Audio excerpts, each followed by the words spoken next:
Hello, and welcome to our Bible study on the Ten Commandments, where in each lesson we're going to look at a different commandment, a focus word that is going to help guide our discussion and give better clarity to that commandment, and then some points to think about as we live our daily lives. Our commandment today is the third commandment. Remember the Sabbath day by keeping it holy. And the word that's going to guide us in our discussion is remembrance.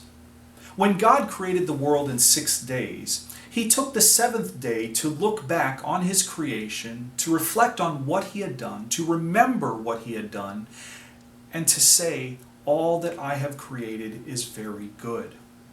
When God led the Israelites out of Egypt and He was giving them the Ten Commandments, He wanted them to remember the Sabbath day. He wanted them to think back to when He had rested on that seventh day so that they too could rest and they could see the things that they had done over the previous week and that they could see the good in what they had done. But they were also going to be prepared for God giving them something. And so a couple of points that we want to think about when it comes to the third commandment and keeping it holy is that the Sabbath is about reflection.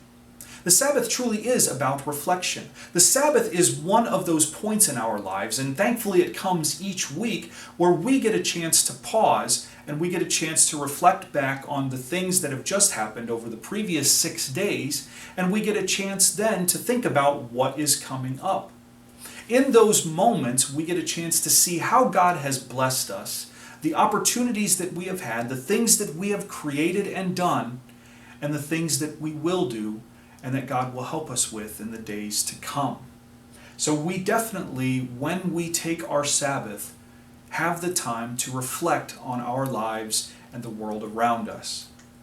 Point number 2, there's a reason God calls us to worship on the Sabbath. In the Old Testament, when God called the Israelites out of Egypt, the Sabbath day was the day that they were going to go to the temple and they were going to worship God.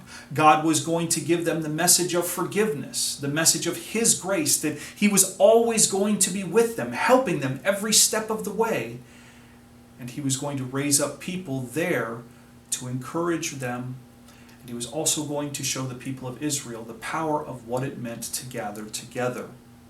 In New Testament times, it's no surprise that the early Christians decided that their Sabbath was going to be on Sunday, a little celebration of the resurrection each week. They were going to have the opportunity to fellowship with one another and to truly remember the things that God had done for them in Jesus Christ. It was going to help them move forward each week with the joy and the hope that God brings. And point number 3, there's a reason Jesus proclaims Himself Lord of the Sabbath.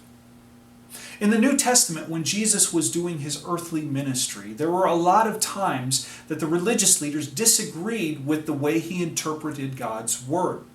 One of them was in the activities and the conduct He had on the Sabbath day. And Jesus told the religious leaders on multiple occasions, look, the Sabbath is not all about ritual. There is something that we are supposed to receive, and there are things that we are supposed to do on the Sabbath, or there are things that we can do on the Sabbath that you find prohibitive. If we put all of these things off limit on the Sabbath day, we are elevating the ritual over what God is trying to get us to see. And so Jesus proclaims Himself in one of the passages in the Gospels that He is Lord of the Sabbath, where He is the fulfillment of all that the Sabbath is all about. He is the fulfillment of the idea of rest. He brings that to us in His death and resurrection and the forgiveness of sins. And truly, we are to worship Him because He is God. And so I hope these points have helped bring clarity and given you something to think about when it comes to the third commandment.